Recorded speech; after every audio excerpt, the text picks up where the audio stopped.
Hello guys, hi, welcome to stream. ഞാൻ കുറച്ച് ടയേർഡാണെന്ന് തോന്നുന്നു എൻ്റെ വോയിസിൽ. ഇറ്റ്സ് ബിക്കോസ് ഞാൻ കുറച്ച് സ്ലീപ്ലെസ് ആണ് കുറച്ച് ദിവസമായിട്ട്. സോ മോസ്റ്റ് പ്രോബ്ലി ഞാൻ ഇന്ന് സ്ട്രീം കഴിഞ്ഞ് കുറച്ച് നേരം കിടന്നുറങ്ങിയിട്ട് നമ്മുടെ ഇന്നത്തെ ടൈറ്റിലിൻ്റെ വേണ്ടി വെയിറ്റ് ചെയ്യും. സോ ഇന്നത്തെ ടൈറ്റിലിട്ട് വേറെ ഒന്നുമല്ല, I think November 4th was the day where the Attack on Titan Season 4, എനിക്കറിയത്തില്ല, final season part 2, let's just say, is going to air. It's supposed to be the last season. I don't know if there's a third part. I hope this is the last season. I hope this is over with. But anyways, വേറെ അത് അതുകൊണ്ടാണ് അതിൻ്റെ title വെച്ചത്. എനിക്ക് പയ്യ എൻ്റെ തല തന്നെ എടുക്കുന്ന ബാൻഡേജോടെ ഞാൻ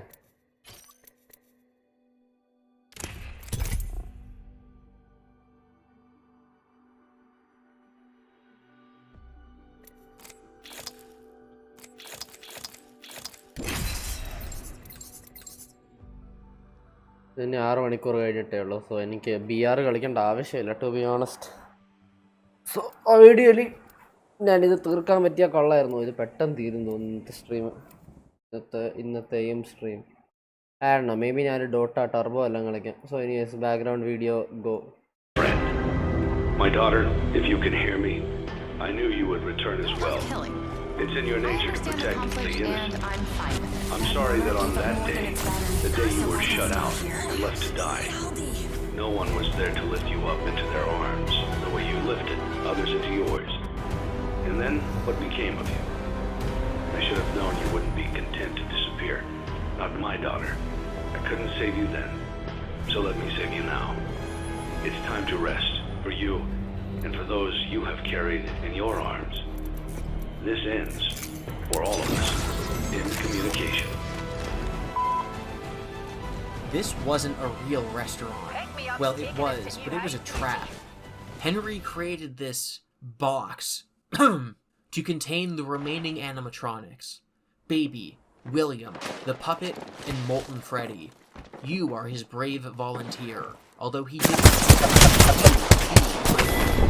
But now that everyone is dying, he rightly assumed that Mike would want to go down with them, with his father and sister, whose name is Elizabeth. Henry apologizes to Charlie, his daughter, who did such a good job as the puppet, but now deserves to rest. Heat makes the metal that Remnant latches onto malleable, but too much heat will melt the metal entirely, destroying the Remnant. Meaning, if they all burn and melt, the Remnant will be no more, and the souls will be freed. Henry, who has been tortured since his daughter's death decades ago, and finally died now, understanding everything and defeating William.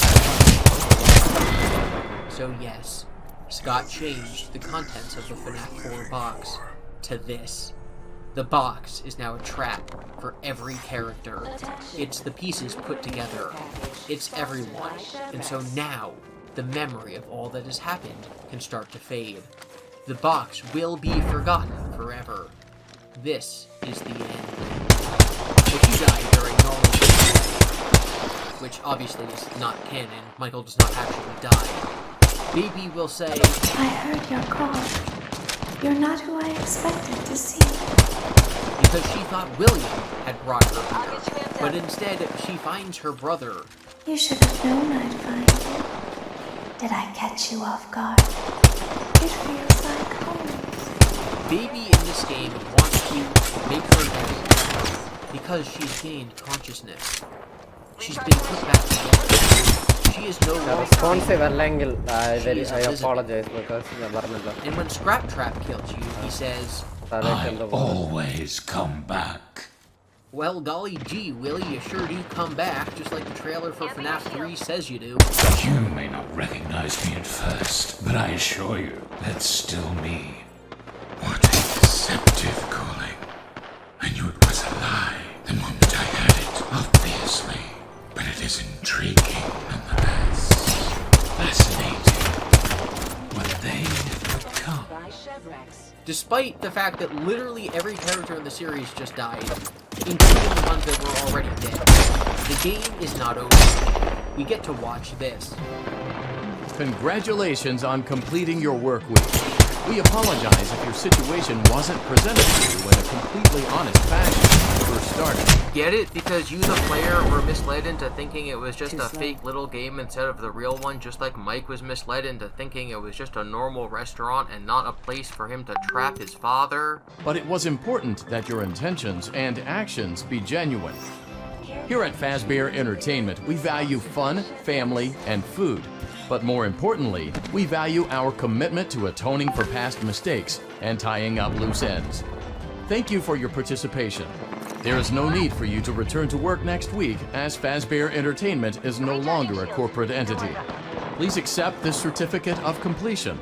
Goodbye for now, and thank you for taking this journey with us. Taking a new angle. So loose ends are tied up, and Fazbear has been dissolved. The story is literally over. It cannot be any more over. There is literally no way to move forward from this point. Remember how I said this is the first game in a new trilogy? Well, don't worry, it'll all make sense in a couple minutes. By completing the Lorekeeper ending, you're greeted with this image.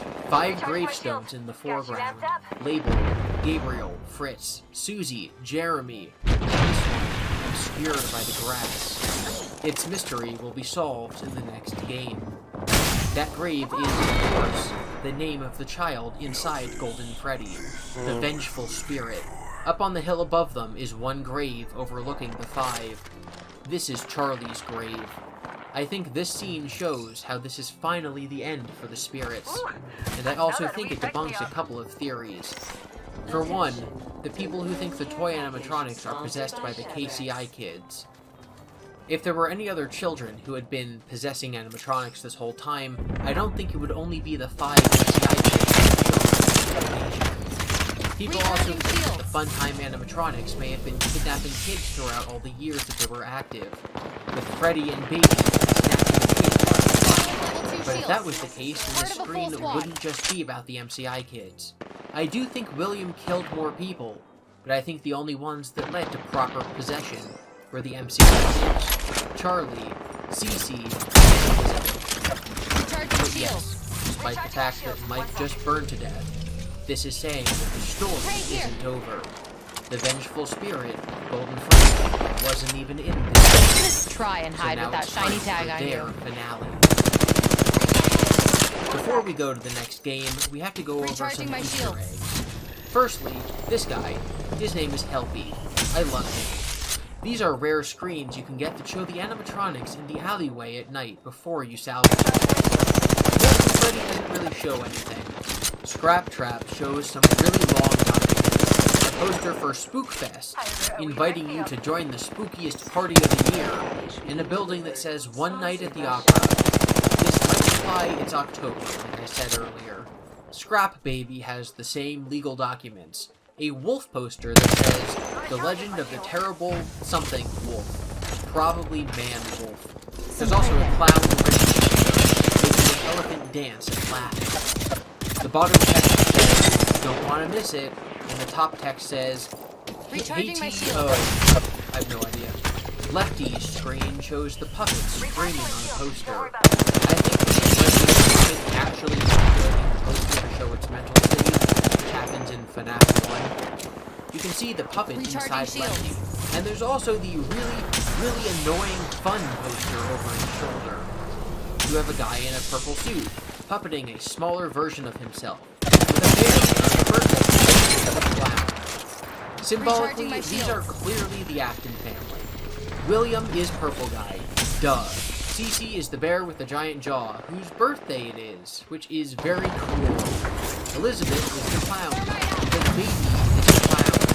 And then the puppet is Mike, for some reason. Baby runs the puppet and the marionette, and maybe this is just calling him a dummy, or saying William was talking through him. Like if William told Michael to put Cece and Elizabeth back together, and then Michael told Cece to put them back together, maybe that was him his father. And now we talk about candy. This is candy. I have candy all day, every day. Candy, candy, Candy. He's the most annoying thing in this game. If you use one of your 10 nightly tokens on Recharging him, my he shield. might tell you a story. I am Candy Cadet. Come get your candy here. I have candy all day, every day.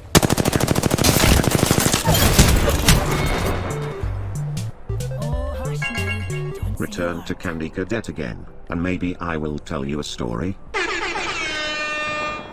He has 3 stories that are all equally as confusing and obtuse.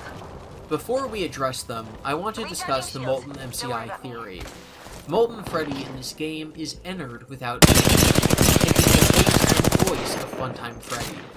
Since he's the amalgamation of the Funtimes, and since we discussed how the Funtimes and Mini-Rinas and stupid Biddy Babs were given life by taking revenue from the original animatronics between 1985 and 87, that makes Molten Freddy the amalgamation of the MCI kids. This is mildly controversial, because some people think it would require soul-splitting and duplication, which I hope I explained was not required between the Funtimes. Some people think it's actually impossible. For reasons I'll discuss later, I actually think the bad ending is 3. With all of that said, even though I do believe in Molten MCI, meaning I think that Molten Freddy is further victims, I don't think that Candy Cadet stories are about Molten MCI, which is what most people think. Candy Cadet tells 3 stories, and all 3 stories involve 5 things, and it's an event that would combine 5 things. People think that these stories are to tell the player that Molten MCI is true, that the 5 kids became one entity. And I don't think that's true. For one, the stories don't match up with the events of the children being united together. For another, I think the game already told us this. It's not a big reveal. It's in the books explicitly, and Henry says that the stories will make Molten Freddy, and they're probably given the grave story. I think these Candy Cadet stories are about question. Who is Candy Cadet? Recharging shields. None of the other instances in the series where one character is speaking is giving us more background. It is always one character is telling another character information. The phone guide tutorial is telling the security guard what they need to know. So if Candy Cadet is a product, a robot that somebody made that you can purchase, that was made to tell somebody's stories, who were those stories and well, it's clearly the player, Mike. Someone is relaying these stories to Mike, which means they've either been programmed in by Henry, the storyteller, or the animatronic is haunted. And I think it's that second one. I think the vengeful spirit is telling Mike these stories. And with that context, these stories make a lot more sense. So without further ado, let's get into the Candy Cadet stories. The 5 Orphans. Now I will tell you a story. A story about a kind man who would visit 5 orphans and bring them toys and gladness. The man lived alone, and lived in fear that someone might break into the house of one of the 5 children, so he adopted all 5, and brought them together in one place, in his own home. He promised them to never leave them, and they promised to always come home, and never stay out too late. He left one day to buy food, his heart being filled with gladness, but returned to find that the burglar had chosen his home, and killed all 5 of the children. The man could only afford one coffin, so he stitched the 5 bodies together to make one, and buried the child. That night, there was a knock at the door. I'm at home in the ring. This kind man is Henry, because of the repeated line, brought them together in one place, which Henry says during the insanity ending. I have to call them all back, all of them, together in one place. He adopted all 5, and brought them together in one place. Henry is a kind man who makes toys, video games, and animatronics, which is why he brings toys and gladness. I think the meaning of Candy Cadet stories isn't to dish out lore metaphorically to the player. It's to give information to Mike that the Vengeful Spirit has learned from all of these mini-games. Vengeful Spirit is telling Mike that Henry is a good guy, and that 5 children were killed, and they've now been combined together as Molten Freddy. and have returned. It's telling him what Pizzeria Simulator is about. The guy pulling the strings is the good guy. They were killed by the bad guy, and now they've returned.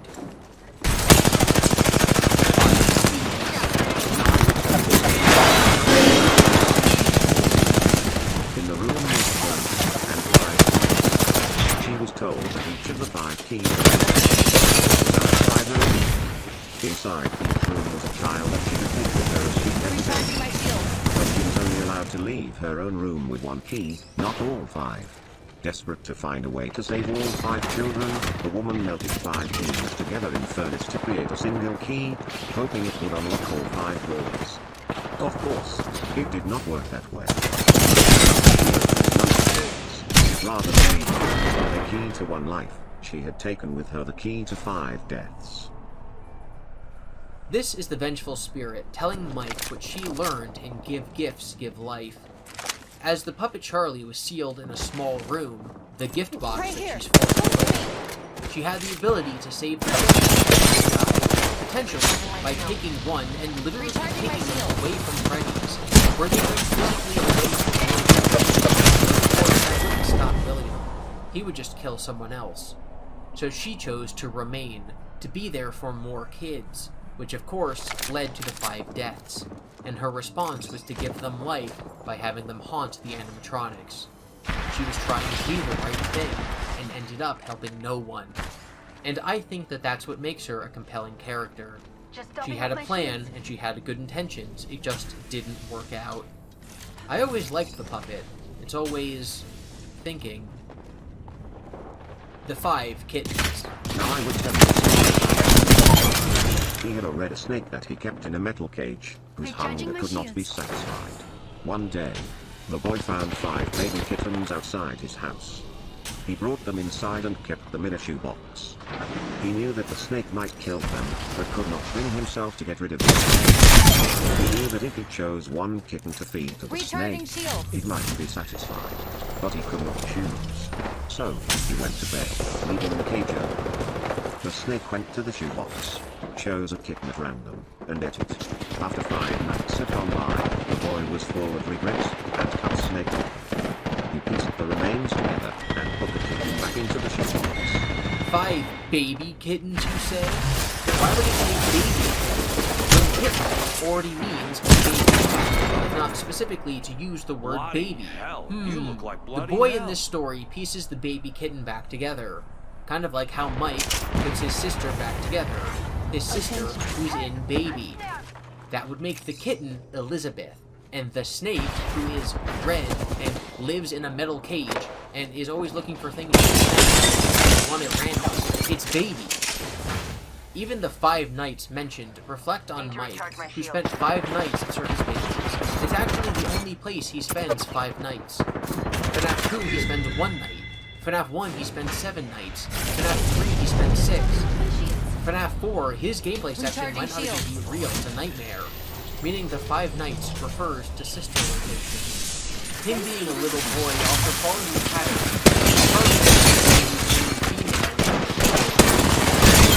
Being a full-grown man.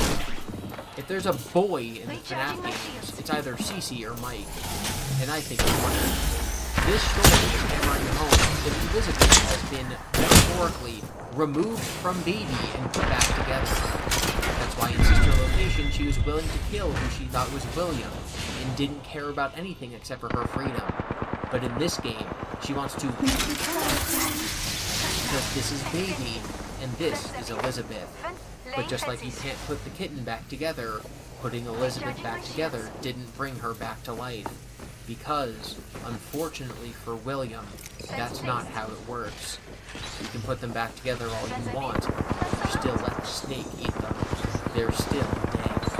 So now Mike knows, the vengeful spirit knows about Henry, Charlie, and others. And that is what Thank Dead is for. Alright, some loose wrap-up now. The roster animatronics are not but it's hinted that they might be built out of the same material as the animatronics. Why does Rockstar Freddy have purple accessories? I don't know. There's discussion about the Rockstar animatronics being important or not, and some people say that because they're not required to purchase to beat the game, that you can't use their presence as canon evidence, but that's very wrong. Children's drawings of the Rockstar animatronics exist in the office, meaning that regardless of your choices during the playthrough, the canon of the series these animatronics are present in the building. It should also be noted that it's possible that the box is not the FNAF 6 restaurant. That's just what most people assume. But if you go by my original you know that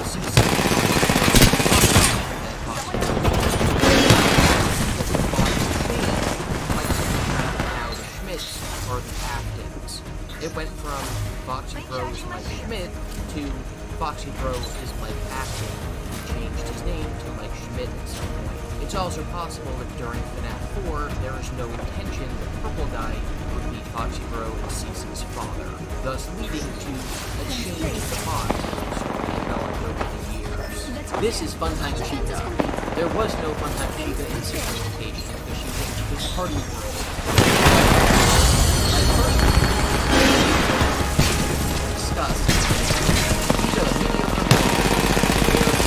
Lesser and as MatPat points out in his video on them, they seem more southern themed than Freddy's bunch.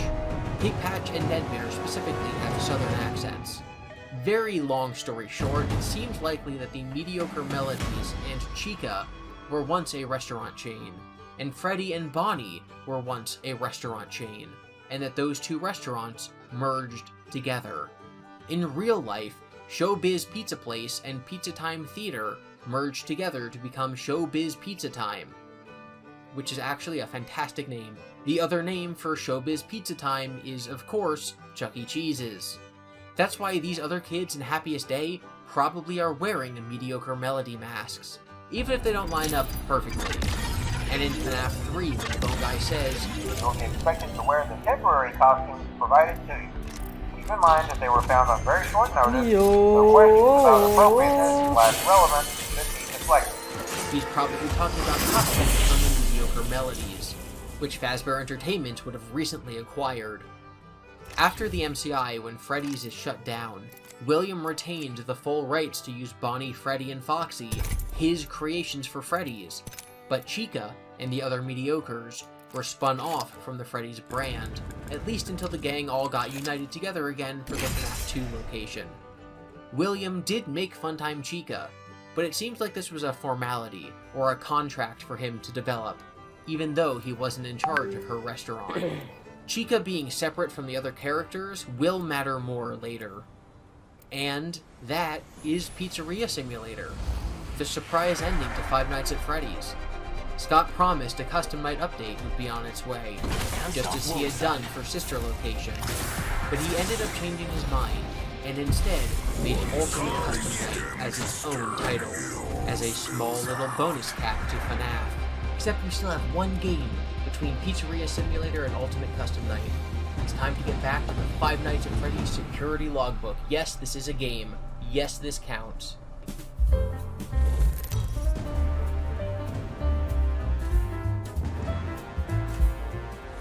The FNAF Security Logbook is an activity book, and that makes it a game. This is an in-universe book, meaning everything in it except for the copyright page is canon. The book launched on March 1st, 2018. The front cover states it is the Security Logbook, but that's been crossed out, so instead it says the Survival Logbook. The branding and images used throughout the book are of the FNAF 1 book, which makes a lot of sense, because this book takes place right before the book begins with an image of the FNAF 3 are associated with dying on your shift in this book. Why are there word searches and puzzles? Because this is a kid's book given out at Fazbear Frights. It's meant to play up the horror of the Freddy's legacy. The first page asks us to write our name, but somebody wants to write Mike. This gives further evidence that the FNAF 3 guard. Again, this is able to complete the story despite Mike being FNAF 1 and 3. In FNAF 3, Phone Guy says, Hey, glad you came back for another night. He says this on night 1, meaning Mike had been working there for at least 1 day before the game started. So this book takes place the week before FNAF 3. Fazbear fights pretty fast. Sitting in the office, doing nothing. I'm sorry you Got lost, it? but look on the bright The book side. is full of blood I won. splatters and stains, which I think are in-universe jokes about the Fazbear Frights horror attraction. But there's a lot of messages and text written in red pen. This red pen writing and drawing is Mike. He writes his name in red pen on the front, and so all red pen markings are from him. Scattered throughout the book are palette. Unless it's hidden on some obscure Reddit thread, and trust me, I read plenty of obscure Reddit threads while writing this, but nobody knows what these tally marks are for. It's thought there is some code left to be deciphered in the book, and that the tally marks are the clue. But whatever it is, it has not been worked out yet. At least no significant. Besides the tally marks, Mike will also fill out the book by writing it in the What? Like on page 6, the book asks, List 10 reasons why applying to Freddy Fazbear's Pizza seems like a good idea at the time. and Mike writes, Employees get free pizza. Mike is also something of a cartoonist, because he draws throughout the book. Like on page 29, he draws what prizes he would want to win at Freddy's as a child, and he draws himself as a child water skiing with a bag of money. Now you might notice that this is on page 28 and this is page 52. We'll get back to that. In case you don't believe that Mike... On page 30, when asked about what each character relates to in his current experiences, he says, Card from the immortal.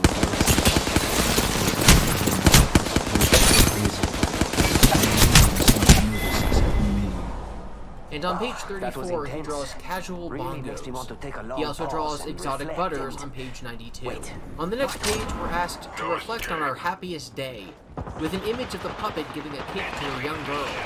If you flip the page, there's some Faz coupons, one of which is labeled Happiest Day. Reserved party room. 3-tier birthday cake. Receive a gift from the puppet. Custom party kit. Invitations and hats. Assuming this book takes place right before aware of some parts of Happiest Day occurring due to these actions. The next insane war drop comes on page 40 and 41. Studies show that you forget half of your dreams in the first 5 minutes after waking. Use this page and the next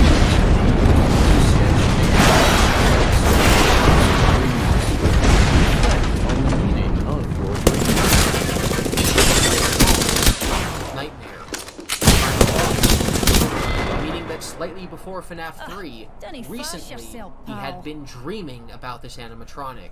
Mike plays through the nights in FNAF 4. And these segments, while likely based on his actual childhood, were a dream he dreamed right before FNAF 3. Previously, this was all wild speculation based only on the FNAF 1 phone guy call. The FNAF 4 trailer on page 79, there are more of these characters. One of them is a $16 in Mike Real value, see page 61. Did you see how great Guys, I I'm was? so excited. I did This is all where I'm kinds going to of be really so amazing validated. moves. This is the Are best you part of the listening? video. Page 61 features these comics where you're supposed to draw stuff for Freddy and Foxy to do. On the chalkboard are the numbers 5 plus 4, and then a 3 in the corner. I think any reasonable person would interpret this as 5 plus 4 times 4, which would be 27. So when these coupons were made in 1992, they were worth $60. Like writing this book, that's $27. And if you plug in those numbers into the official inflation calculator and check the value of $16 in 1992, it would be worth $27 in 2015. Because FNAF 3 takes place in 2015. This book was written in 2017, so anyone who thinks FNAF 3 will have to to explain how Scott, the author, used the math to do the calculations of the future. Well, I think it was easy enough to deduce that Fact 3 was in 2015 when the game first launched. This is Scott confirming that date. Page 99 is the only story-relevant thing in this book. As fun as the enemy and sometimes you just have to remember telling a story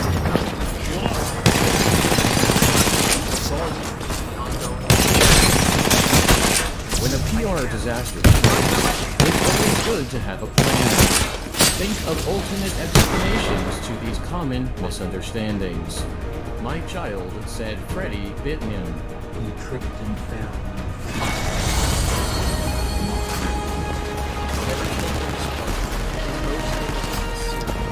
Operate with subtext and double meanings.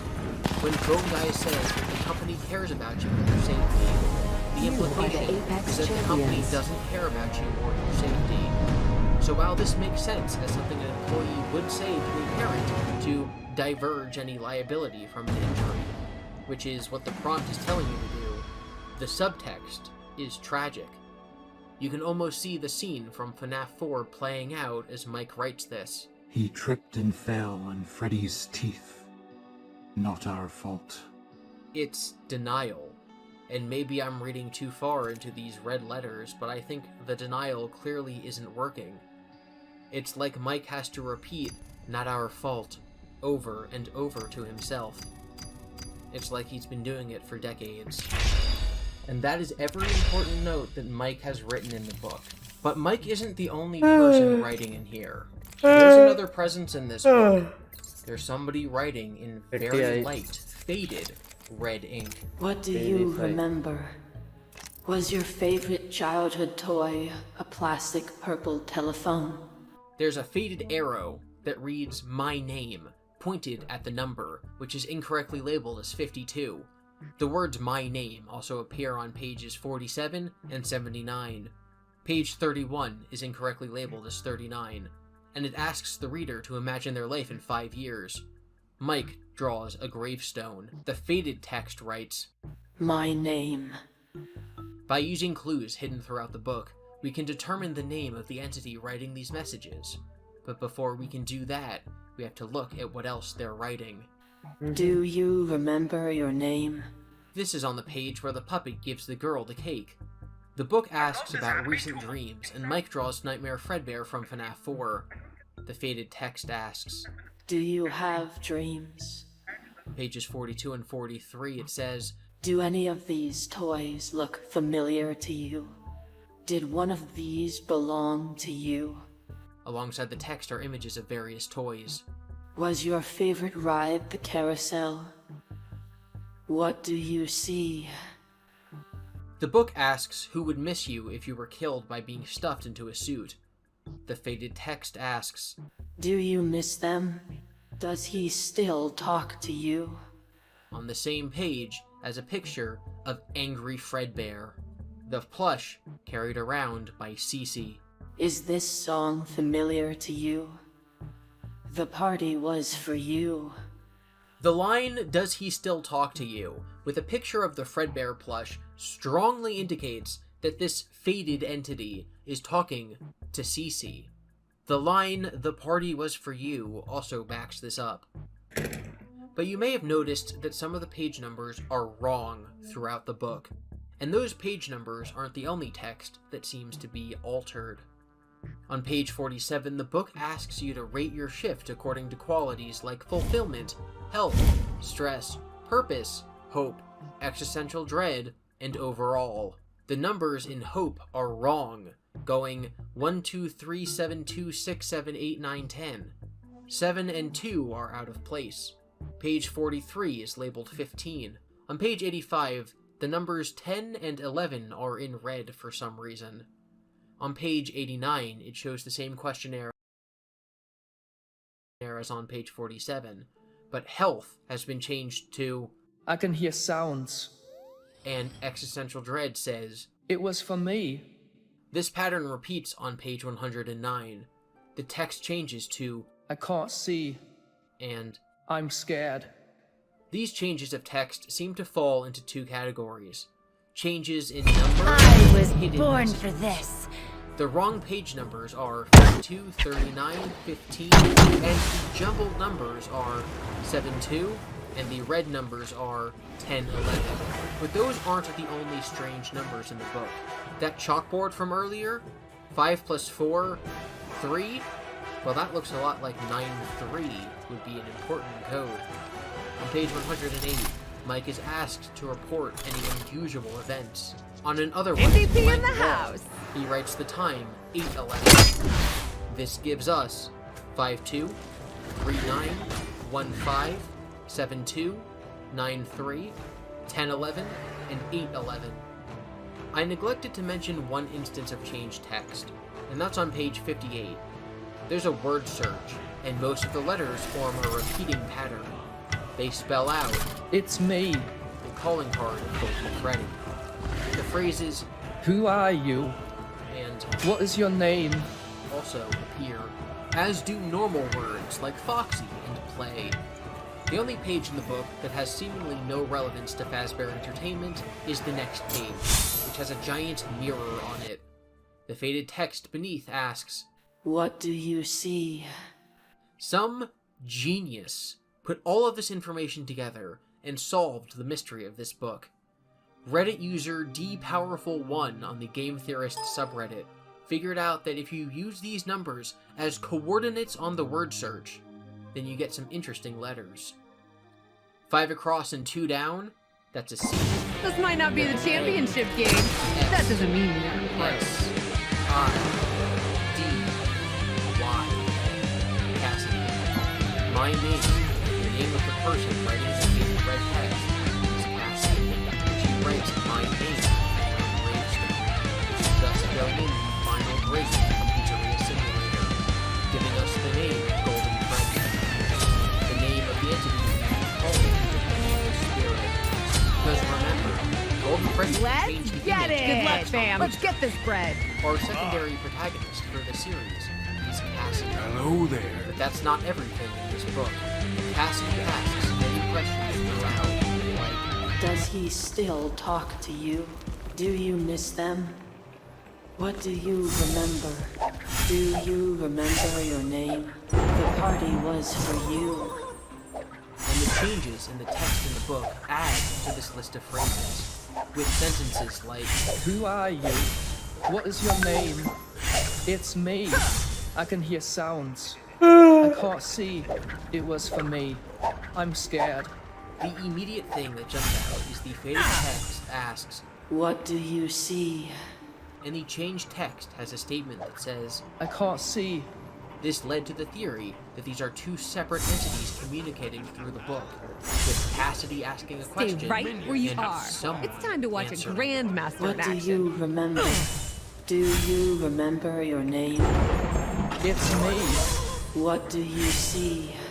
I can't see. The party was for you. It was for me.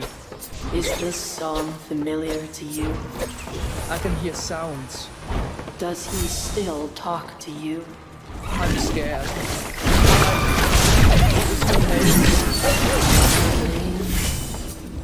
Cassidy. This conclusion repeatedly do say, for one, still don't know the value of it. A lot of happening. I would say They volunteered to be hosted. we're actually being asked to do. Was your favorite childhood toy a plastic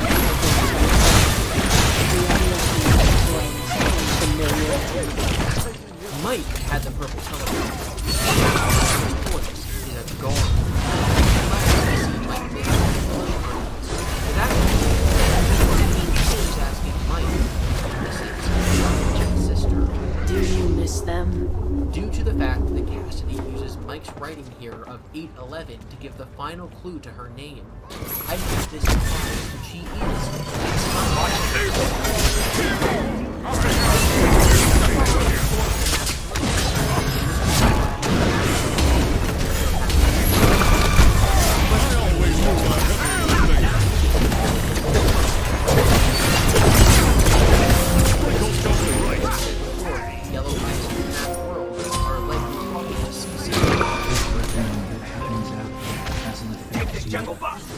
Do you understand?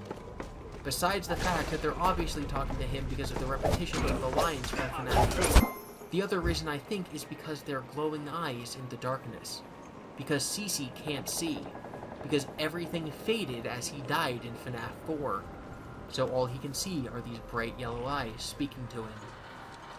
So was the security logbook important? Yes. It taught us the vengeful spirit's name is Cassie. And confirmed that Foxy Bro and Mike Schmidt are the same character. And that FNAF something as pertinent when I'm alive.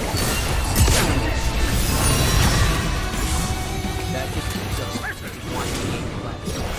While each of us is going into Mike's story, this next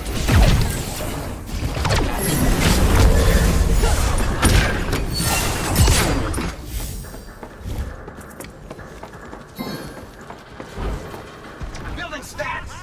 FNAF from June 27th. Alternate review. Its cover depicts Nightmare Owen and the non-canon 4 Halloween update. Ultimate Custom is exactly what it sounds like. A game that is something different than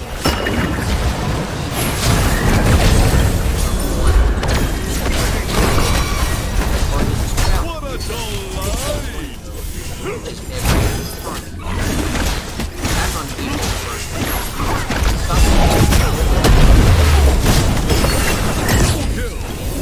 phone guy. People call it creating a lot of noise. Aggressiveness. You cannot call it, however, spring trap because you can't be in two places at the same time. This is obviously making fun of MatPat's theory that phone guy is perfect.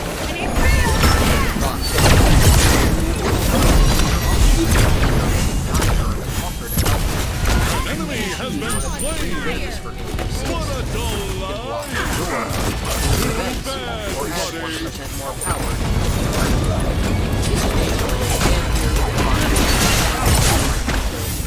He runs to you because he wants to check up on you if you don't look at the papers often enough. And he doesn't jump scare you to kill you.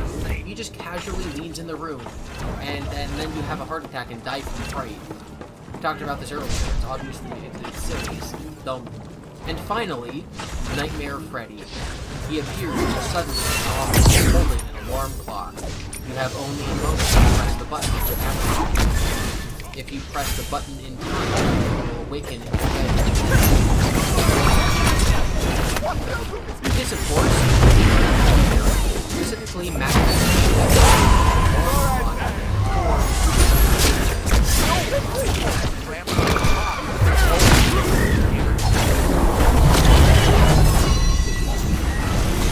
I always do the heavy lifting. Convenient explanation for a lot of the game's weirdness to defend it. An ally has been slain. Intended.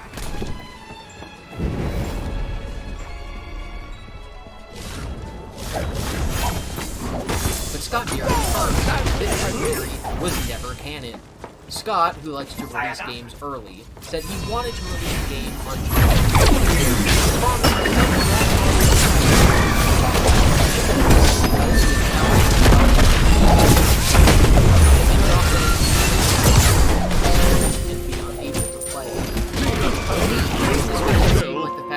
final Silverized fourth closet being released the day before on June 26th was just a coincidence. It was not meant on purpose to coincide with the UC.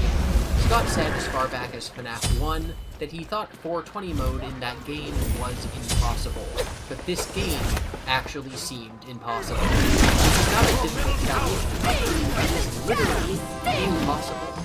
So much so that Scott challenged Dako to beat it, offering him an interview if he could do it.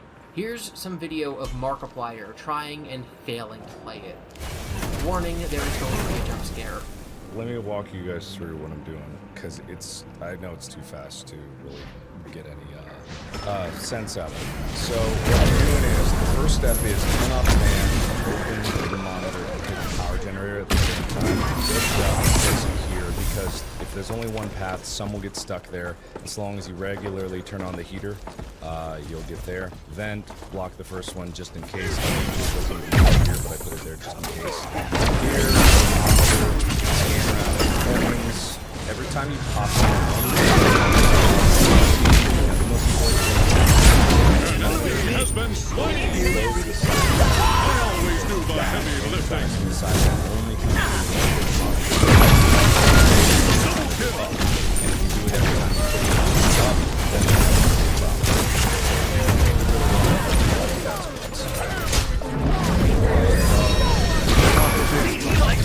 An enemy has been slain.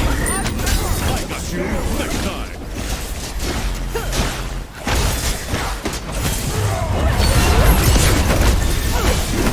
I always do the heavy lifting. See them.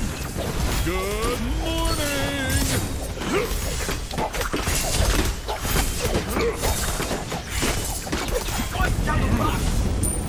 Your team has destroyed a middle enemy tower.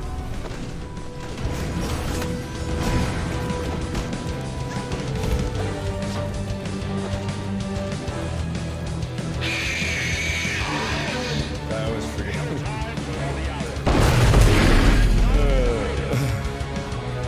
That's it. Doggo ended up beating the challenge a mere 2 weeks later on July 9th, and I guarantee that the beat of his heart was jumping through his shirt when he beat it.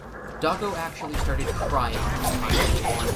While he wasn't the first to beat it, he deserves insane props for doing it for the sake of the community.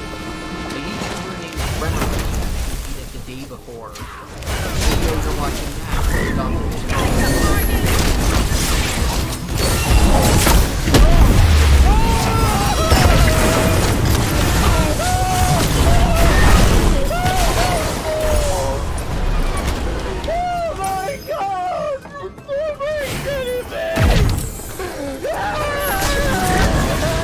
Doggo is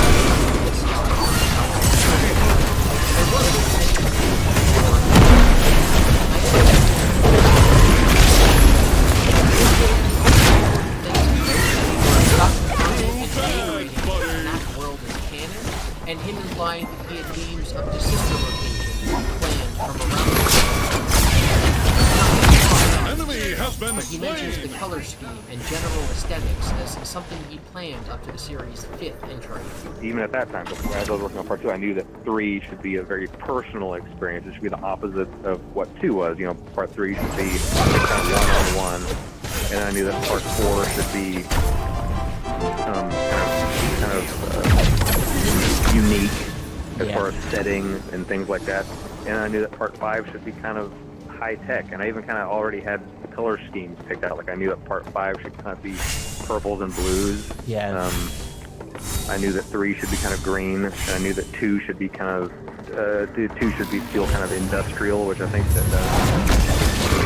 As a custom game, it's something, but that doesn't mean it doesn't have lore. Obviously, the presence of being is distracting. This is not something that's actually happening, but just because it's happening. Every time you die, the character who killed you will say a voice line. Some of these lines are mechanics and hints for how to beat them. Showtimes are on the hour. Not a moment before and not a moment later. That's supposed to explain that you beat the character checking on your power.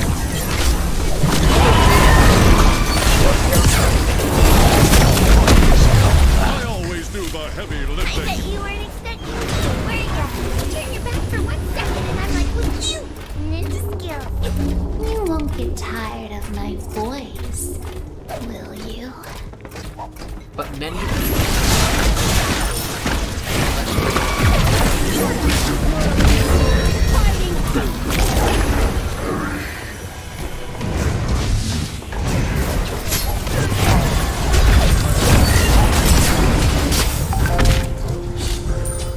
You have been slain.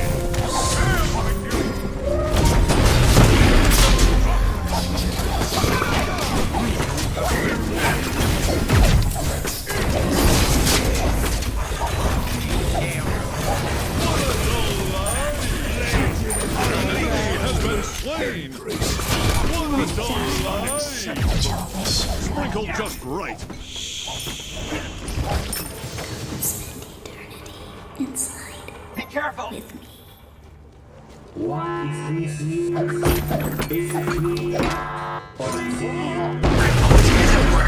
Be careful! These all seem to indicate that you're dead, that this is your eternal punishment. This is a real canon game that is actually happening, where somebody is being punished by these animatronics. But who? Seeing you powerless is like music to me. Be right back. Retreat! I recognize you, but I'm not afraid of you. Not anymore. I have always been. An ally has been slain. I am given flesh to be your. Retreat! You know who our friends are, but do you want to?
But this is instead him saying something about the game's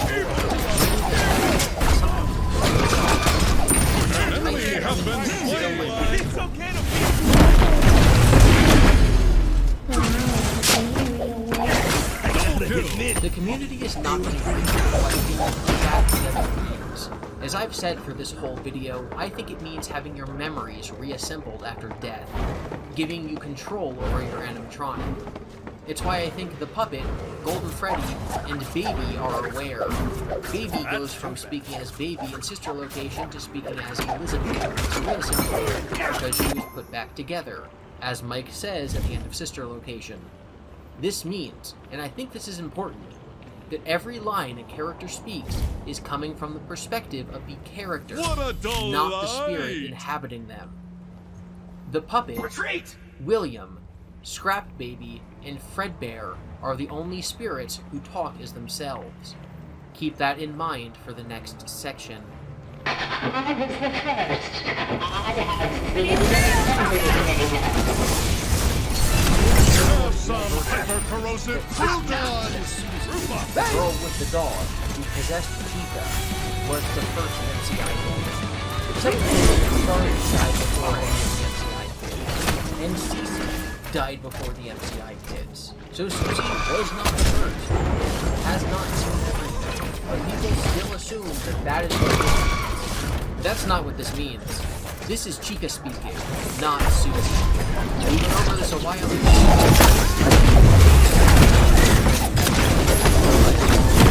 You may not have any powder.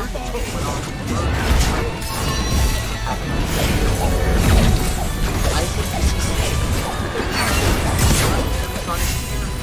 Your team has destroyed a middle enemy from fleet. Chica's party predates Fredbear's family dying, and Fredbear makes telling us that he died first is meaningless. Telling us that points us to the right now, and I think that that's what's talking about.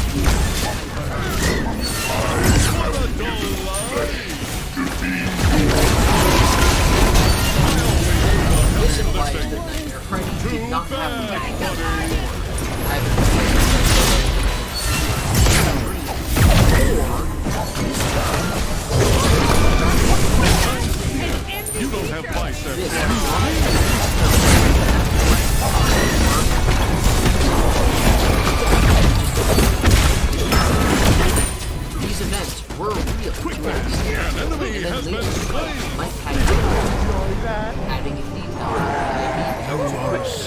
phone calls and allowing him to draw Nightmare in the logbook, because he had dreamt about it recently.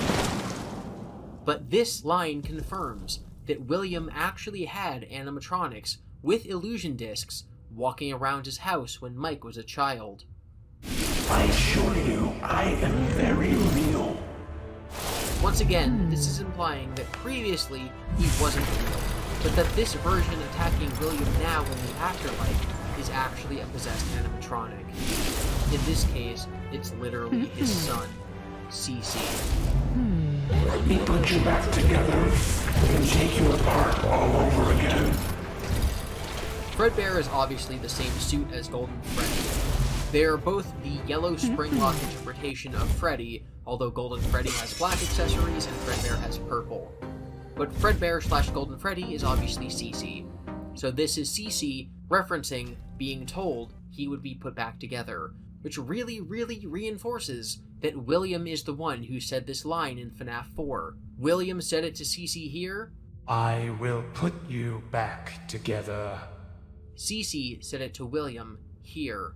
Let me put you back together, then take you apart all over again. We know who our friends are, and you are not one of them. Once again, reinforcing that this is CC speaking, and that the person who said, "We are still your friends, do you believe that?" was William. But then there's this wrench in everything. I always come back. Why would William be fighting off himself and hear himself say, "I always come back"? Obviously, for game purposes, you gotta have Springtrap in your ultimate custom night everyone is here game. And it does kinda make sense that William would have to face off against Springtrap because he tormented other people with Springtrap in the past. But I don't know why this is his voice line. It could have been something like, "Now you know what it feels like."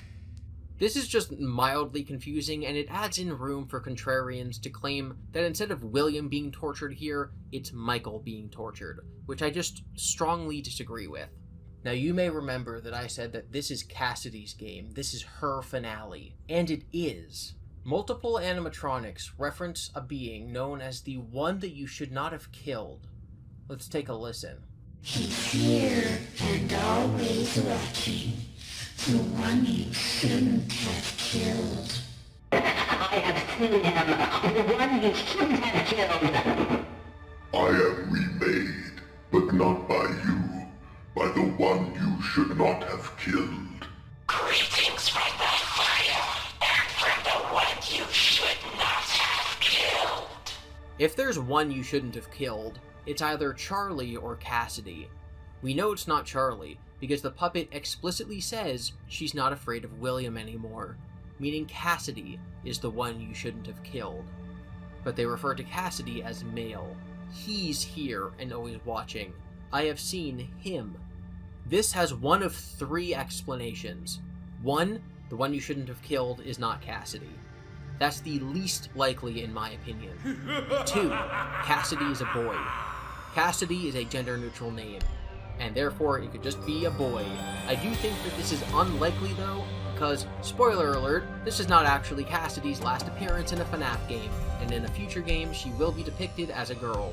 And three, the one I believe, is that because Freddy is male, and Cassidy is Golden Freddy, they're referring to Golden Freddy as the one William shouldn't have killed. The same way that they call the puppet he, even though he's possessed by Charlie, they might now be referring to Golden Freddy as he, even though he's possessed by Cassidy. I think that the male pronoun usage here is an unfortunate choice because it confuses people, but I really just think it means that they're talking about Golden Freddy. The one you should not have killed is very cool, but there's another entity in the game that people call the Vengeful Spirit. When Scott did a casting call for voice actors, he labeled one character as a Vengeful Spirit. This face appears in the game as an Easter egg, and the Vengeful Spirit actually has lines. Some people think that the Vengeful Spirit is Cassidy, and that the one you shouldn't have killed is somebody else, but I think that they're both Cassidy. Three characters have voice lines that get surprisingly serious, and underneath them, you can hear a female voice whispering. And yes, I know that the casting call said the voice should be of ambiguous gender, but women are perfectly capable of voicing young boys and having them sound like boys, like Bart Simpson or Gregory from this very series, and it definitely sounds like the whispering voice is clearly intending to be female. Here are some lines from the Vengeful Spirit. We've only just begun. I will never let you leave. I will never let you rest. This is how it feels, and you get to experience it over and over and over again, forever. I will never let you leave. He tried to release you. He tried to release us. But I'm not gonna let that happen. I will hold you here. I will keep you here. No matter how many times they burn us. So, the Vengeful Spirit, the one you should not have killed, Cassidy, is creating this torment for William in the afterlife, refusing to let his spirit pass on. And she's trapping the others there too. This is literally this is Charlie. And this is Bonnie.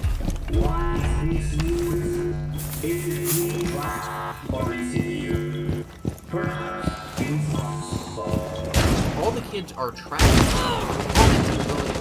because Cassidy is concocting this scheme. And I think the puppet is trying to stop her. I don't hate you, but you need to stay out of my way. Charlie doesn't care about getting revenge for William. He's dead. But she does want to the spirits. She's actually after Cassidy. Lefty, the robot that acts the puppet pizzeria simulator, also has some interesting lines. I'll be over soon. There is room for one more.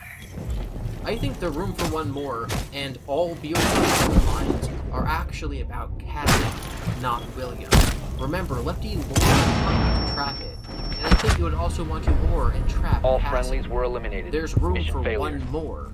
The other one being Charlie, and it will all be over soon means William's torment will be over soon, because Charlie is going to stop Cassidy. There's two more references to this in the game that I think back up this interpretation. For one, when you beat the final challenge, which again is not 50-20 mode, again, Scott thought that was impossible, but when you beat the hardest official challenge, you get to see this cutscene. Golden Freddy is twitching, fading slowly into the background. If we interpret this as us, the viewer, walking backwards away from Golden Freddy, that means that she is staying put to continue to torture William forever. We're saying, enough, I'm done, I'm leaving. It's like movie shorthand, or it's like if a book ends with a ... It's saying things will continue this way forever. Be ready or to eliminate if hostiles. it's supposed to be interpreted as Cassidy moving away from us, the viewer, and her fading away, and it's her losing control.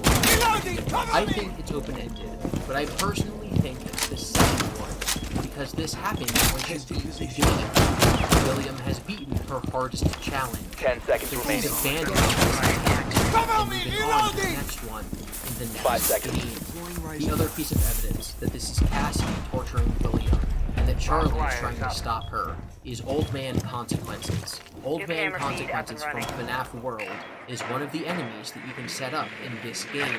He pops up on your screen and you have to catch a fish to make him go away.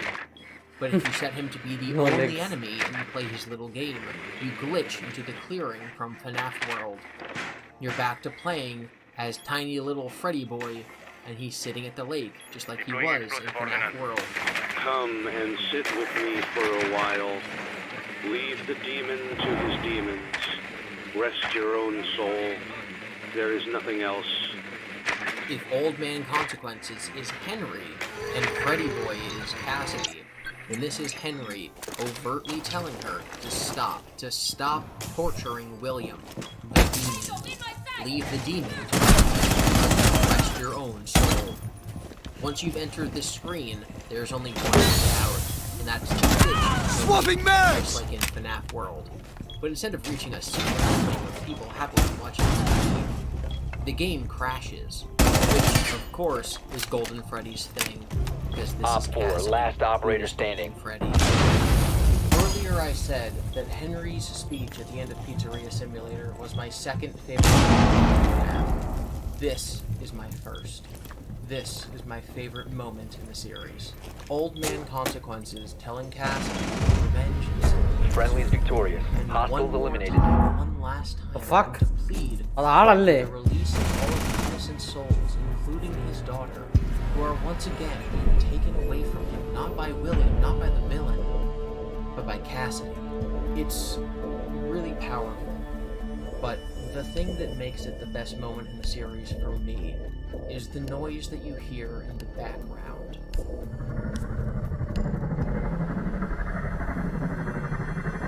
This seemingly ambient noise is actually a human voice. It's very distorted, but if you slow it down and change the pitch, then you can hear what it's saying.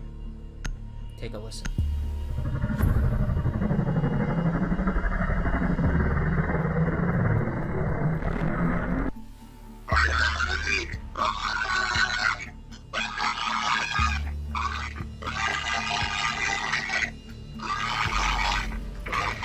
Friendly drone deployed. Op 4 is reinforcing its location.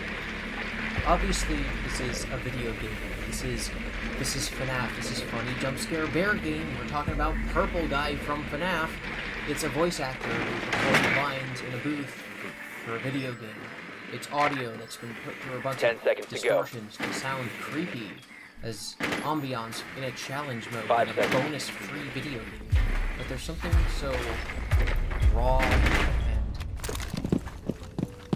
intimately and intensely and eternally and inherently terrifying. This is a child killer who defiled corpses, all for his own personal benefit, to elongate his own life and to serve himself. He attempted to cheat death and You have dropped the succeeded for diffuser. a long time. The end of his life, he was still so arrogant. Loading bag! In Pizzeria Simulator was this. What a deceptive calling. Friendly fire! I heard it. Friendly down! Cover me! But it is intriguing. Swapping mags. And now he is in so much agony. His arrogance is gone. His pride is gone. How am I He's getting just friendly fire, like? screaming for help. And the people he's asking for help from are Henry and Mike. Blamed for pieces. Yelling out in fear for his son, who he basically tortured, and for his old best friend, who's have no sympathy for him, and yet in the last he said, Although for one of you, the darkest pit of hell has opened to swallow you whole. So don't keep the devil waiting, old friend. and now we are witnessing that moment.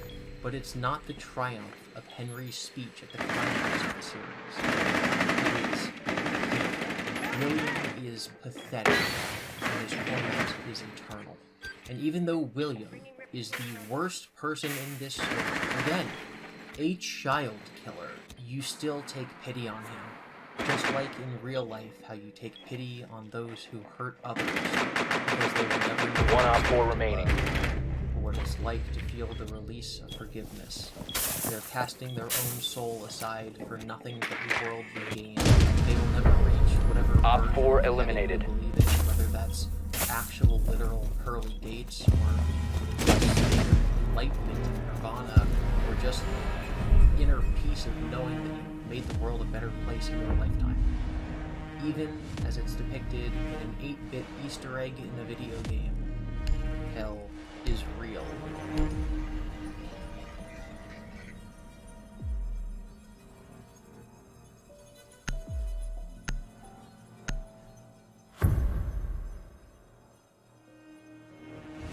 And with that, now we're going to talk about Toy Chica's high school years. Yes, this is real, and it is also scary.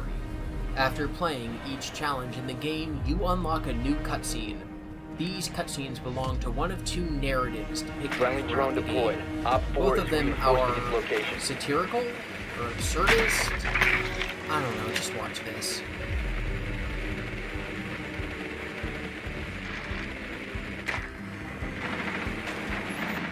Dear Diary, yesterday was so amazing, and I met 10 seconds such to a go. wonderful guy. But I don't think it was meant to last. 5 seconds For to go. my heart belongs to another. He's so amazing and strong and so cute. I've been thinking about him all day, and I think he's really into me too. He's the only one for me. I just know it. And I know just how to get it. Look at that top hat. That amazing top hat. Placing cluster charge. He'll be mine by the end of the day. Just know it. I told him that I needed help with my homework. But once he's there, I'll have him. And once I have him, he'll be mine forever. There is only one thing that could possibly go wrong. Watch for the blast! So this is a metaphor, an analogy, an allegory. What she does is William. Reloading! There are several of these short little episodes, and they all go the same way. She just sees a character, points out something she likes about them, states in a Loading bag! and then says, There is only one thing that could possibly go wrong. time the next episode starts and we see the next victim holding a treasure from the previous bag, Foxy's hook, Freddy's hat, etc. Two things to note right off. The animatronics are not representations of the actual MCI kids. It's not like the Freddy kid who she asks for help with her homework correlates to the child who is stuck into Freddy. The presence of the puppet and Pig Patch and this completely random wolf completely disprove that. The other thing to note is that when the day starts, she already has Foxy's hook in her bag. In fact, the first thing she says is that yesterday she met an amazing guy, but it didn't last. Yesterday was so amazing, and I met such a wonderful guy. But I don't think it was meant to last. Meaning before this whole thing started, she killed one person. I spent so long trying to figure out how Foxy could have been the first victim, like even before Charlie, because Foxy's head is missing in FNAF 4 of the plushes, and because Foxy's claw hook is already in the bag. This is one of the most important parts of everything. But I think I figured it out. And I think it's a coincidence. I think Foxy's head is missing in FNAF 4 because Foxy bro Mike was using Foxy to scare Cece, and so he either tore off his head because he didn't want to look at it anymore, or Mike tore off the head, which upset Cece, which is why he then went on to use Foxy's visage to scare him. And I think that Foxy's hook is here because they just chose an animatronic to already be dead to be Charlie, and I don't think it has anything to do with Foxy. Look at that untamed fur. Op 4 eliminated. Friendly mission successful. He'll be mine by the end of the day. Just know it. I told him that someone ran over his dog in front of my house. But once he's there, I'll entice him with warm cookies, lure him inside, invite him inside, and then I'll have him. He'll be mine by the end of the day. I just know it. I told him that my house was on fire. But once he's there, I'll tell him that I threw myself on the flames to put them out. He'll be mine by the end of the day. I just know it. I told him that I've taken several live hostages at my house. But once he's there, I'll tell him that I let them go because I love him. He'll be mine by the end of the day. I just know it. I told him to come over later. That should be enough. And if he doesn't show up, I'll just go to his house. And if he doesn't open the door, I'll just find a window. Chimney's always an option. Or I could set the house on fire and wait for him to run out. Then he could run into my arms. He'll be mine by the end of the day. I just know it. I'll just wait for him after school. Throw a bag over his head. hit him with the shovel, and drag him into the back of my car. Then, when he wakes up, I'll tell him that someone was trying to kidnap and kill him. I don't know, Balloon Boy maybe. And then I'll tell him that I rescued him. He'll fall for me immediately. People try to read really far into these cutscenes, but after the security logbook, I realized that Scott is more than willing to put a lot of effort into something like making an entire book to reveal one piece of lore. And I think this really isn't saying anything more than how William lured his victims. In his Spring Bonnie persona, he asked a kid to come and help him with his homework. He passed an older kid and said, "Oh my god, you have to help me, my house is on fire, come quick." And when the kid ran up to help him, he just snatched him. He told another kid he had hostages who he would hurt if he didn't do what he said, and then just took the kid and killed him. He followed someone home from school, hit them on the head with a shovel, put them in his trunk, drove them to his lab, and killed them there. The other two stories, well, we know what they are. He lured Susie by talking about her dog. And then there's the puppet story. William inviting a child to Freddy's after hours. They don't come, so he goes to their house and breaks a window.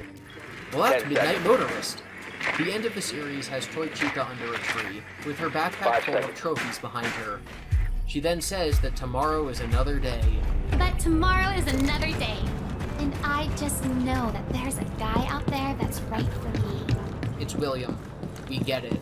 I really just think this is explaining the 5 ways she got the 5 victims, and confirming that Charlie died first, and that other things like what characters being used to represent them, being Freddy's hat and Bonnie's ears, is just random, unimportant details. The second grouping of cutscenes is significantly more difficult to parse, because what is just a funny random little detail and what is an allegory is impossible to tell. So this series is a parody of anime. The entire thing is spoken in Japanese with subtitles, and its style and tone fit in very serious anime. バスケットをぶつけたと思うか？彼らはものすごく怒っていて水に放り投げられる。彼らは私のためにひどいの。私が最後に過ごした時、私はそこに沈んだ。私がそこにいる間、私はビジョンを持っていたと。One friendly operator remaining. 私は私の先祖にあった。生きているどんなすごいそして最近は子供たちが権威を尊重せず、ビデオゲームに明け暮れ、ポテトチップスを食べる様子を教えてくれた。尊敬も規律もなし。私は彼らに不平を言うのをやめるように言った。私は人生において先祖のビジョンを探してきた。そしてついに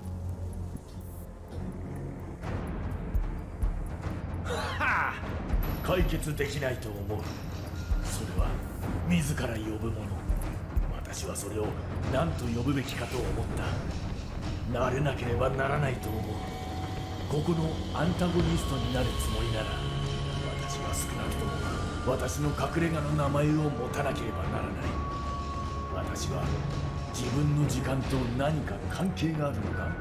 誰かいないか？私はどうしてもトイレに行かなきゃいけないんだ。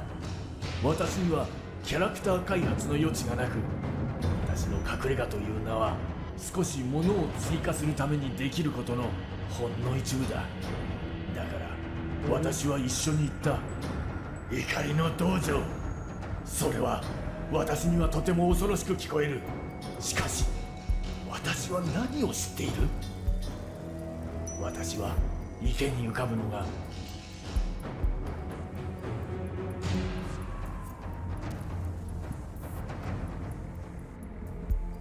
The story told by these episodes is this ongoing war between Freddy and Foxy.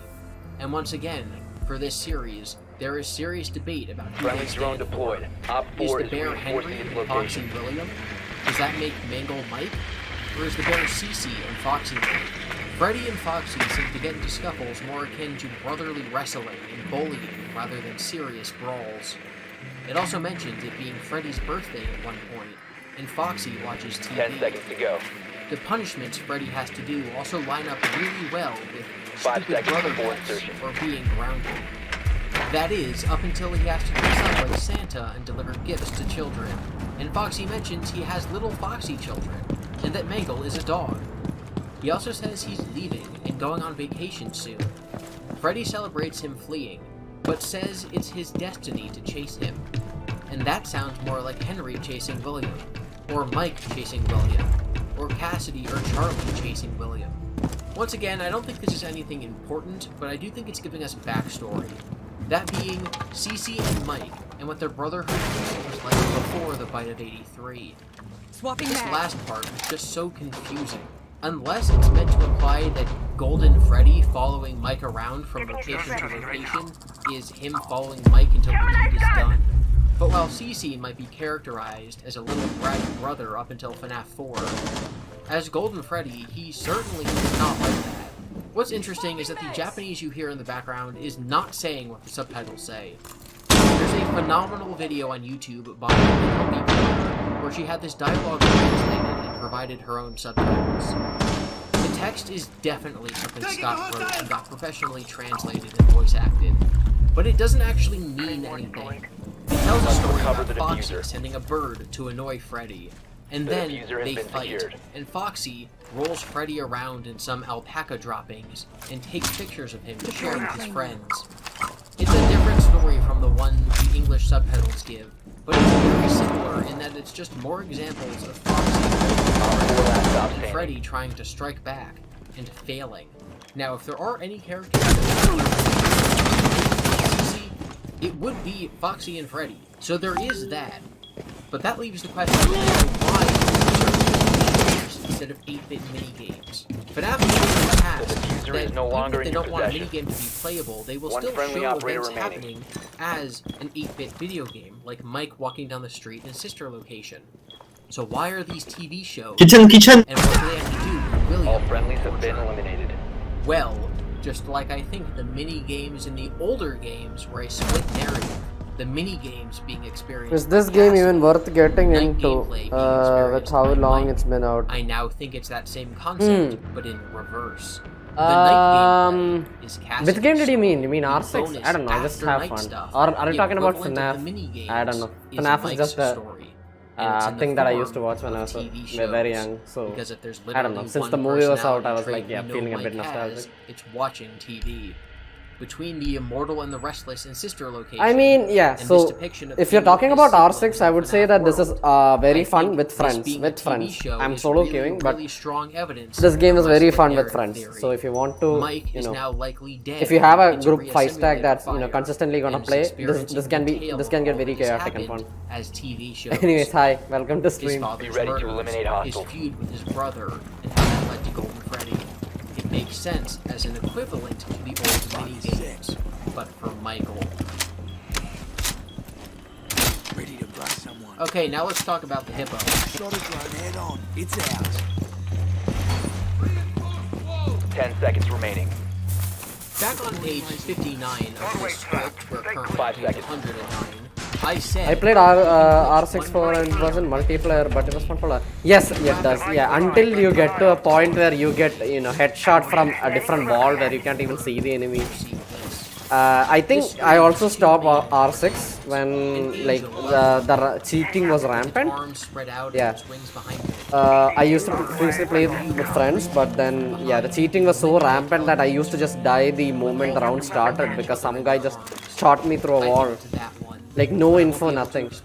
So it felt very frustrating to play a game in which I'm genuinely not having fun. But I don't know, now it feels a bit better. I don't know. So it's in this nebulous time that I'll explain how I know this and what it has to do with the hippo later. And now is when I prove that. And so many other things. Now is when we talk about the hippo. This is Mr. Hippo. He's one of the mediocre melodies, and he has 4 voice lines in UCN. Those 4 voice lines add up to over 11 minutes of time. He tells 4 stories that are on average 3 minutes long. That's like the length of a normal song. And this happens whenever he kills you. So yes, when you're killed by him, you have to sit there and listen to the entire speech before you can try again. And no, I'm not going to play them all in the song. but I will play part of one so you get an idea as to what they're like. It seems... I don't feel... After all, if it weren't me, it would have... Keep up the good work, homie. Maybe lower the in-game audio or emphasize your voice. You got the stream voice. Oh man, thanks man. Also background video you got as a... Yeah, I'm working on the... what do you say? I'm working on the Streamlabs layers thing. Like I still haven't gotten it figured out. Anyways, thanks man. Thanks for the feedback. We were having... Op 4 eliminated. Mission It success. was summer? No, perhaps it was the fall? Yes. It was the fall. Whoa. Hold the phone. A conspiracy is afoot. I believe it was summer, or perhaps it was fall. Yes, it was fall. That is an overt FNAF 2 reference. Hello and welcome to your new summer job at the new and improved Freddy Fazbear Theater. Robot says it's a summer job. The location is only open for 2 weeks and your paycheck is dated November. This is a mistake. Scott made a mistake. He didn't make it as a lore hit. Yeah, Streamlabs a little too confusing. Yeah. Like, I don't usually get much time to work on it. I'm just like, I just want to stream when I have some downtime. And so usually I just, I don't have much, what do you say, scene set. So it's just like, I had another scene set where I separated Discord audio, Spotify audio, things like that. But then it felt like, to mute and unmute for emergencies, it became a bit too chaotic. So I was like, Down to 5 seconds. Do you play any other games? Yeah, I used to play Valorant back. Currently I play some Dota, Smite, and Apex since the new season is out. So I guess I play anything that I find fun, as long as it's fun. Yeah, I used to play Valorant, but I'm taking a break on that. Hey buddy, stop everything. Stop what you're thinking. It usually depends on what my friends play, and I just play whatever games if they're online. Story to tell. I probably just misspoke when I said that I had a story. It's been better to tell Orville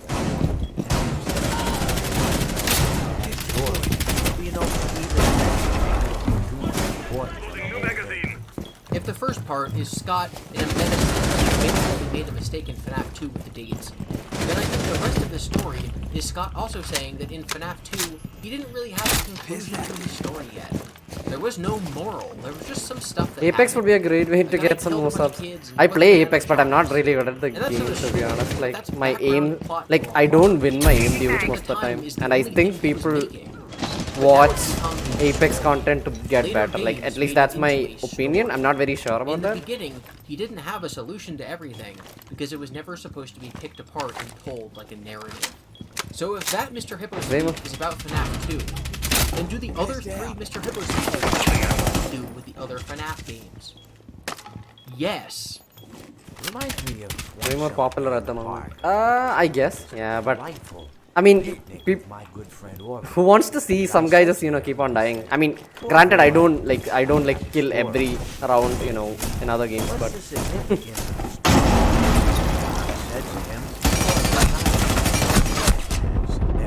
One Op 4 remaining. But the gameplay is so different than R6. I guess, yeah. It's a battle royale, right? So it's compared to a 5v5 tactical shooter battle. Wasn't pretty. We talked about it years. Friendly is victorious. Hostiles eliminated. Something you shouldn't think, or assuming something you shouldn't. So Hippo once again says it's summer. Now we know that FNAF 1, 2, and why the hell did the volume spike again? But FNAF 4 doesn't. FNAF 4 takes place in the spring or summer because of the flowers and the green grass. Sister Location does too, to be fair. But I think this speech is about FNAF 4 because he says he's a friend. He reads into every little thing. It wasn't pretty. We talked about it for years and he ended up believing something he shouldn't believe assumptions.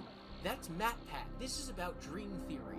Scott is saying that MatPat read too literally into FNAF 4 and came away believing in dream theory for years, and that was never the solution. That is what the Mr. Hippo story is saying. That's not the end of the solution. I think that part is primal. The rest of the speech is about FNAF 4. I do remember a man who would bring his son to the baby. I don't know why the volume's just spiking on its own for some reason.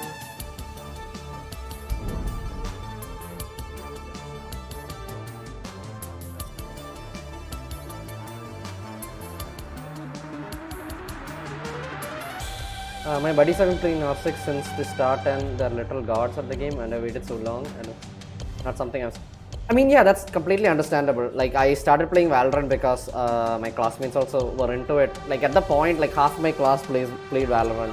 So it was like, okay, at least I'm going to have peeps to play with. But nowadays, no one plays Valorant, and I guess I was just the one that was left. And yeah, and the ones that who did play Valorant, they are in a completely different skill group than me. So it's like, yeah, they play rank most of the time, so I'm unable to play with them. And then it was like, yeah, they only play the game. I don't know why the volume is spiking. He wasn't involved yeah. with the company by the time. So yeah, it's understandable. Yeah, you can only play things that it's fun. Yeah, no one expects people to play something that they don't genuinely enjoy. But yeah, I hope you guys have something common that you play now. I am hoping. I'm sorry if my responses are a bit weird. I don't. A pretty new domain for me, I guess.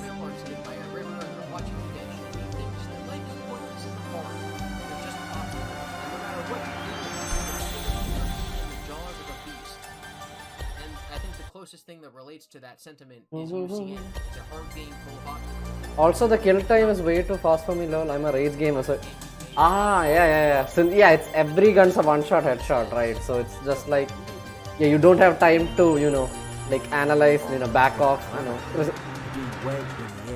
I guess, yeah, it's understandable. Yeah, it's one of the reasons why I left R6 initially too. It's just like I wasn't able to. I was very bad at FPSs.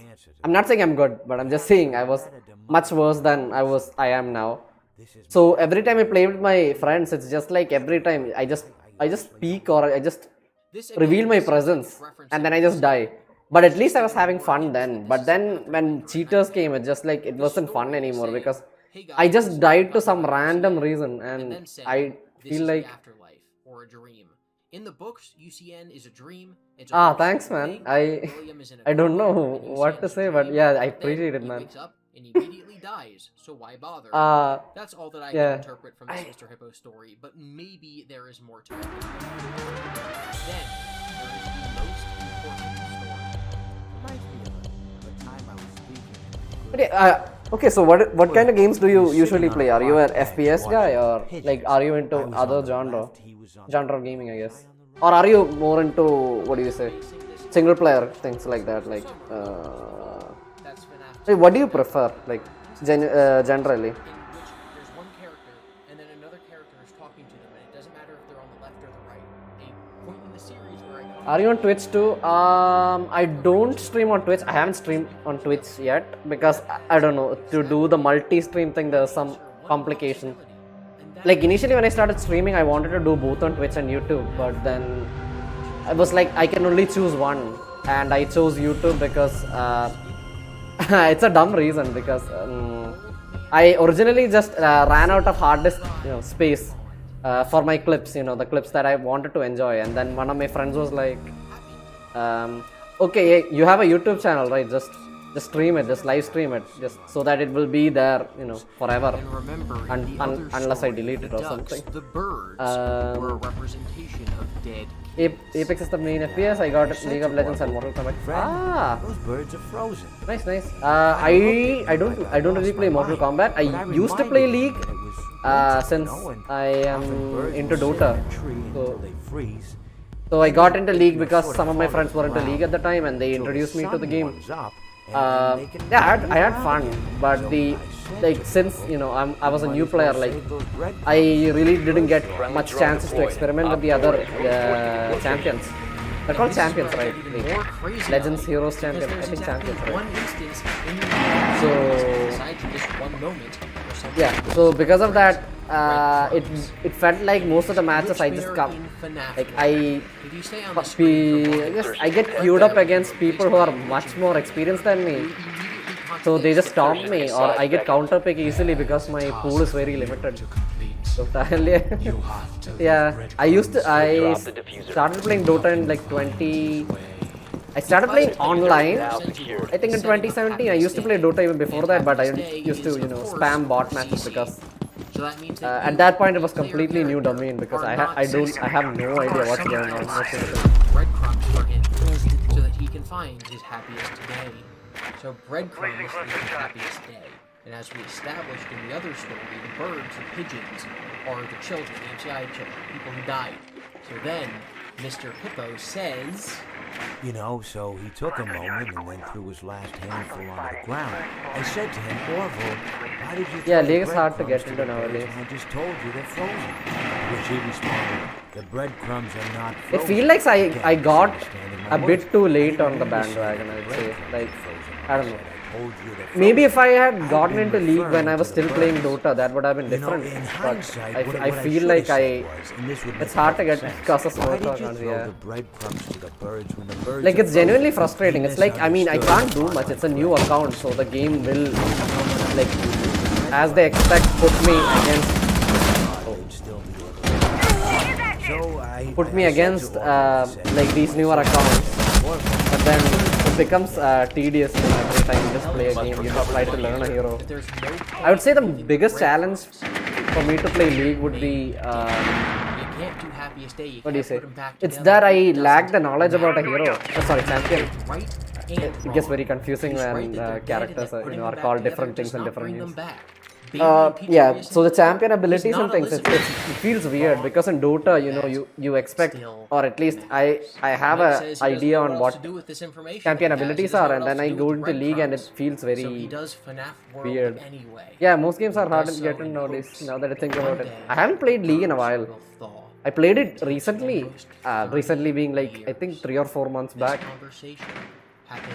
But I haven't played League after that. Henry tells Mike not to bother, but Mike because it feels weird because the entire dynamic between the game modes, it's like there's jungler, which is something that's completely new to me because in Dota there's no jungler. This conversation happens right after so when I get into a match and I'm forced to play jungler and I don't know how to rotate or how to traverse the map, optimize the what do you say? Buffs? How many decades yeah, buffs, right? That's why the eyes are yellow in the so this is talking to Cece, who is still blind. So when that comes into question, it's just like, yeah, I don't know. So I try to fight in lanes, like any lanes. I'm like, yeah, okay, I'm gonna get a kill, and then I die. And then it's rinse and repeat. So it feels a bit weird to like get into, like especially if you're so cushioned into something like Dota or something, like a different MOBA. I do try to play other MOBAs, like as I mentioned, I play Smite. Smite is not like that huge, but I genuinely have fun with Smite. I used to play it when like way back. Yeah, but it was fun. Yeah, it was genuinely fun. Like even though I just solo queue nowadays, it's just like might as well just queue something that I have fun, right? He tries and succeeds without hurting anybody. And if that all sounds like fan fiction, well, yeah, it kind of does. But very honestly, that is how I read into all of this information. Like, this is just how I read this text. This is the story that came to me. And I wholeheartedly believe that that is what it is saying. That is what Mr. Hippo is about. He is clarifying the lore from the series. FNAF 2 is in the winter. Njan is a dream or the afterlife. Henry didn't see dead kids. William might be involved, but still did nothing. Mike went to Henry to talk about leaving breadcrumbs for the dead kids, and he said, "Don't bother. Come have a seat for a while. There's nowhere else to go." And if Mike had chosen that path of inaction, that would have been the end of his story. When you glitch through the lake in FNAF World, you get this picture of 3 watching TV. Off the screen, above the image, are the words, This is the result of Mike's other option. Not of inaction. The result of Mike drowning himself in the lake. The big brother and little sister are united. Dawn is one of those games where you have to masochist. I guess I could see. take the easy way. Drop the diffuser. He could watch TV. I mean, yeah, I guess if you look at it that way, Valorant, Dota, like any games that has a competitive edge and quote unquote toxic community. I'm not calling out anyone. Dude. I'm just saying every game tends to have that. It's just like. Yeah. But yeah, I don't know. Maybe, yeah, but it's fun. Kinda. Weirdly. Maybe.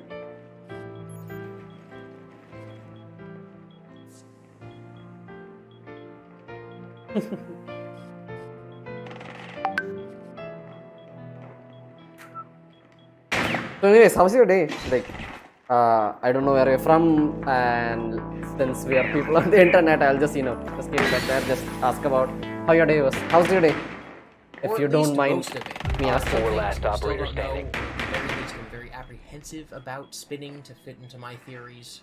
I have no idea what Shadow Bonnie is. There seem to be all these indications. I don't know why from FNAF World to the books. I don't know why my the volume of the background video is spiking. Also, I hear Indian, but I feel like Southern India. Yeah, actually, yeah, very very correct. Yeah, I'm from South India. Yeah. All friendlies have been eliminated. Is it that apparent? Wow, I never. Oh, I guess yeah. Now that I think about it, yeah, I'm from South India. Hi. I work 2 jobs and almost get no time off. Oh, bro. I'm so sorry. I mean, oh yeah. I mean, guys gotta do what a guy's gotta do, right? So, I hope you're not, over stressing yourself. I hope everything's, going okay. Like, 2 jobs, like, I'm having trouble on, like, managing 1 job, and it's like 2 jobs. I'm like, I love seeing you streamers on YouTube. Yeah. Plays FNAF World is Cassidy, and that the person who visits Old Man Consequences. Man, you being on stream today just, it just made my day. I'd say thanks, man. I was already like, what do you say? I was completely bored, and I was like, I don't know what to do like today, completely in that mindset. But yeah, you made my day, honestly. Thanks, man. The Silver Eyes trilogy, down to William 10 is seconds. stating that his children's happiest day was when they possessed the animatronics. 5 seconds to insertion. Nobody ever corrects him. That he defiled the concept of happiest day, and that he was wrong, and it should actually be the opposite of when they finally get to move on. It's kind of left there as a reference, and I don't know what to make of it. In UCN, a friend of mine moved to a small town from India. Clearly a male child. Oh, nice. CC who is possessing Fred there, but there's no notable British accent. We know who our friends are. You are not one of them. Anyway, say hi to the friend. My salutations to him, I guess. Then in the source code conversation between Baby and the Freddy, she says she's going to leave and put herself back together. There's evidence. He's a great cricket player. I see. It's me when having hallucinations in FNAF 1. So how did you meet this guy? Like, is he from work, or like did you meet him online, or like is he like how do you get introduced to him?